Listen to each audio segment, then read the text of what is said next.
తమ ఉద్యోగ కల్పన కోసం ఎదురు చూస్తున్న లక్షలాది మంది నిరుద్యోగుల జీవితాలతో చెలగాటమాడింది గత ప్రభుత్వం. సంతలో పశువులను అమ్మినట్టుగా పోస్టులు అమ్మేశారు. మంత్రి గారి దృష్టిలో ఉందని అనుకుంటున్నాను. పాపం జగన్మోహన్ రెడ్డి గారికి ఇది పీనట్.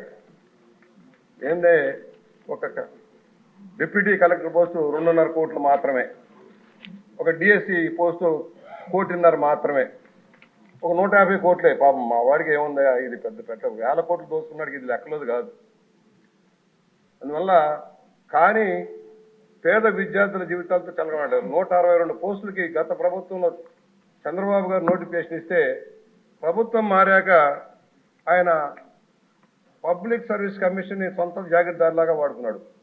అక్కడ పిఎస్ఆర్ ఆంజనేయులు పెట్టాడు, గౌతమ్ సవాంగ్ని చైర్మన్గా పెట్టాడు, తను చెప్పినట్టుగా ఆడించాడు. మూల్యాంకనంలో ఏదైతే ఉందో అత్యధిక మార్కులు వచ్చిన వాళ్ళు ఫెయిల్యూర్ అయ్యారు సార్. వాళ్ళకు ఉద్యోగాలు రాలే.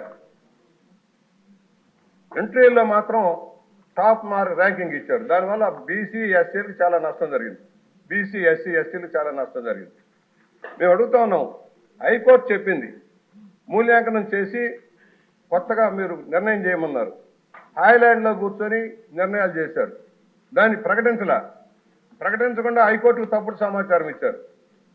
దాని ద్వారా మరలా మూల్యాంకనం ఎస్ఆర్ కాలేజీలో కూర్చొని మళ్ళా మూల్యాంకనం చేశారు 2 సార్లు.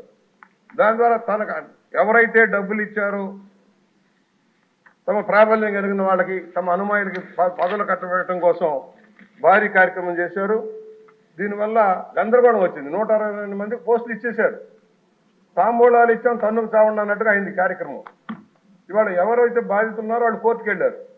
ఇవాళ కోర్టు జ్యూరిడిక్షన్లో ఉన్నా ప్రభుత్వం నిర్ణయం తీసుకోవాల్సిన అవసరం ఉంది. ఎందుకంటే న్యాయం చేయాలి, నిరుద్యోగులకు న్యాయం చేయాలి. అసలే పోస్టులు తక్కువ. గ్రూప్ 2లో కూడా అదే జరిగింది. మంత్రి గారి దృష్టికి తీసుకొస్తున్నాను అధ్యక్ష. గ్రూప్ 2లో కూడా సేమ్ అదే పరిస్థితి వచ్చింది. గ్రూప్ 1లో ఎలా జరిగిందో గ్రూప్ 2లో కూడా అదే జరిగింది. భారీ ఎత్తున చేతులు మారింది డబ్బులు.